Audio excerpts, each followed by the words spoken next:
अभी हमारे साथ मौजूद है मेट्रो के सीनियर डीजीएम अखिलेश हलवे सर। इनसे हम लोग जानेंगे कि नागपुर में मेट्रो का क्या स्टेटस है और कहाँ कहाँ पे ये एक्सपांड होने वाला है, और मेट्रो की राइडरशिप जिस तरीके से बढ़ रही है धीरे धीरे। जो स्टार्टिंग में लोगों को लग रहा था कि मेट्रो की राइडरशिप नहीं बढ़ेगी, कई सारे लोग भी ये सवाल उठा रहे थे कि नागपुर में मेट्रो की क्या ज़रूरत है।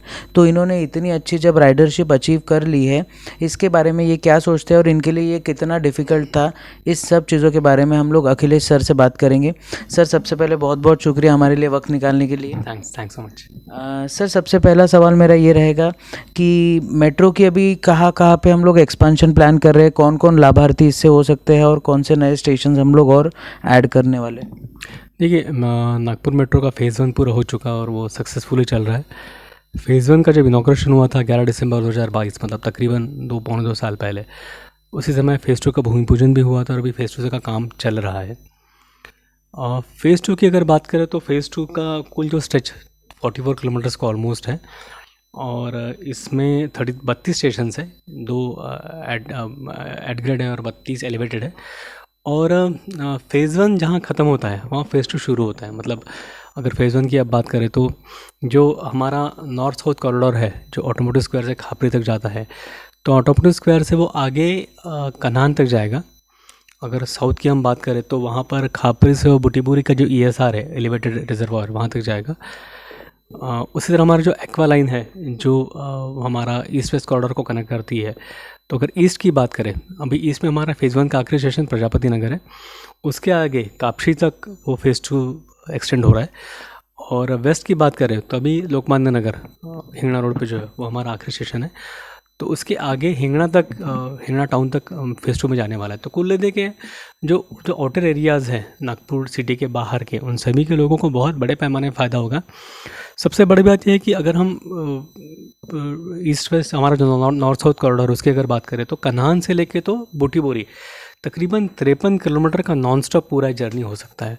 तो बहुत बड़े पैमाने में इंडस्ट्रियल वर्कर वहाँ से बूटीबोरी जाते हैं, मिहान जाते हैं, कामठी कनान से, नॉर्थ नागपुर से, उनके लिए बहुत बड़ी सुविधा होगी कि उनको मेट्रो से इजीली ट्रैवल कर सकेंगे। तो एक फ़ेज़ 2 के कंप्लीशन के बाद एक बड़ी ट्रांसपोर्टेशन की सहूलियत नागपुर के लोगों को उपलब्ध होगी। सर, जैसे कि स्टार्टिंग में ऐसा हो रहा था कि नागपुर वाले खुद कुछ लोग बोल रहे थे कि मेट्रो की क्या ज़रूरत है, नागपुर इतना कोई बड़ा शहर नहीं है, जैसे पुणे हो गया या मुंबई हो गया या दिल्ली हो गया, बेंगलुरु हो गया, तो यहाँ पे मेट्रो की क्या ज़रूरत है। तो अभी जैसे आपने लगभग 1.5 लाख 1 लाख के करीब रोज़ लोग नागपुर में मेट्रो से ट्रैवल करते हैं, तो ये जब आपने आंकड़ा अचीव कर लिया तो नेक्स्ट टारगेट आपको क्या लगता है, और आपको क्या लगता है कि नागपुर में और कितने लोग मेट्रो से ट्रैवल कर सकते हैं। देखिए, ऐसा है कि अभी हम लोग तकरीबन 1 लाख तक पहुंच चुके हैं। अगर कल की फिगर मैंने आपकी थोड़ी देर पहले शेयर किया था आपके साथ, 99,100 समथिंग थी, तो 1 लाख के करीबन पहुंच चुके हैं। ऑलमोस्ट हमने अचीव कर ही लिया है 1 लाख का टारगेट। लेकिन हम नॉर्मली समाधान नहीं हैं, हम बिल्कुल सेटिस्फाइड नहीं, हम चाहते हैं और बढ़े। धीरे धीरे हमारी कोशिश है कि कम से कम ये दिसंबर तक हमारी राइडरशिप 1.25 लाख तक हो जाए, और ग्रेजुअली बढ़ते हुए 2 लाख तक राइडरशिप का हमारा टारगेट है। और जैसे आगे बढ़ेगी, जैसे मैंने पहले भी कहा कि फ़ेज़ 2 हमारा पूरा हो जाएगा तो बहुत बड़े पैमाने में लोग इससे ट्रैवल करेंगे, क्योंकि एंड टू एंड कनेक्टिविटी मिलेगी। जैसे कनान कामठी का कोई बंदा है जो इंडस्ट्रियल वर्कर है, या फिर और कोई व्यापारी है जिसको बुटीबुरी जाना है, मिहान जाना है, वो बहुत ईजिली जा पाएगा, जो अभी मुमकिन नहीं है। इस समय अगर आप रोड से ट्रैवल करते हो कामठी कनान से और बूटीबुरी आने की सोचते हो, तो पता नहीं आपको कितना समय लगेगा, 2 घंटा शायद लग सकता है ट्रैफिक कंजेशन के कारण, सिग्नल्स के कारण। लेकिन मेट्रो से जाओगे तो आपको समय कम लगेगा, बहुत कंफर्टेबली आप ट्रैवल करोगे, एक्सीडेंट का खतरा नहीं होता, एसी ट्रैवल पूरा मेट्रो का होता है। तो ये सब चीज़ें हैं। तो कुल देखे, जैसे मैंने पहले कहा कि राइडरशिप हमारी बढ़ रही है, धीरे धीरे और बढ़ेगी। हमको उम्मीद है कि जिस तरह का कंफर्ट लोगों को मिल रहा है, और अगर पिछले कुछ महीनों का अगर ग्राफ देखें तो मेट्रो की राइडरशिप लगातार बढ़ रही है, और हमें यकीन है कि ये ग्राफ कंटिन्यू होगा। सर, एक आखिरी सवाल आपसे पूछूंगा, ज़्यादा वक्त नहीं लेंगे आपका।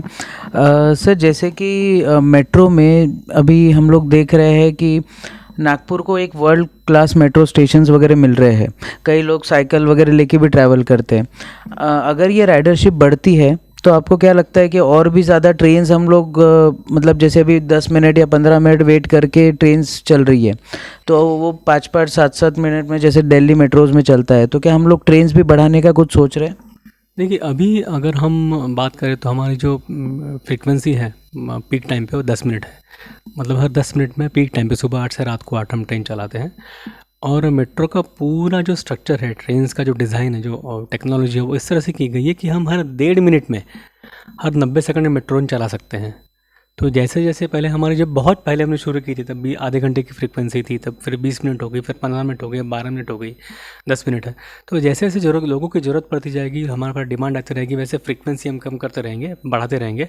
इसका मतलब जो ट्रेन के बीच का जो डिफरेंस है, जिसको हम हेडवे कहते हैं, जो एक ट्रेन निकलती 12 बजे और दूसरी ट्रेन जब निकलेगी तो बीच का समय, उसको हम हेडवे बोलते हैं। हेडवे हम कम कर सकते हैं और ये हेडवे 90 सेकंड 1.5 मिनट तक हो सकता है।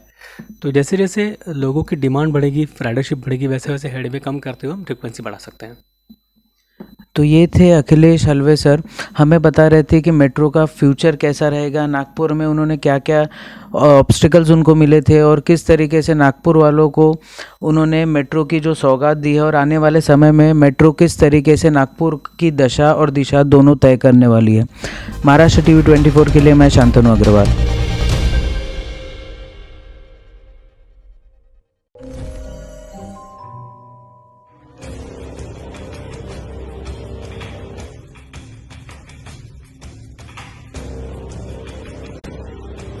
अगड़म बगड़म तिगड़म नागपुर में होगा चीन टपाक डमडम। जादुई दुनिया के नए नए चमत्कार अब नागपुर में पहली बार। डायनासोर, गॉडजिला और गोरिल्ला और आदमखोर भेड़िया एक मंच पर एक साथ। 13 अगस्त से रोजाना 3 शो, 1, 5 और रात 8 बजे विदर्भ हिंदी साहित्य सम्मेलन, झांसी रानी चौक, नागपुर में। बुकिंग्स के लिए विजिट करें www.badshahmagicalworld.com।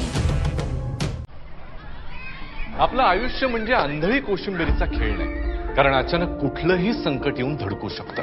त्यासाठी डोळे सतत उघडे असायला हवेत, अन्यथा अंदाज चुकून आपणच अडचणीत येऊ शकतो।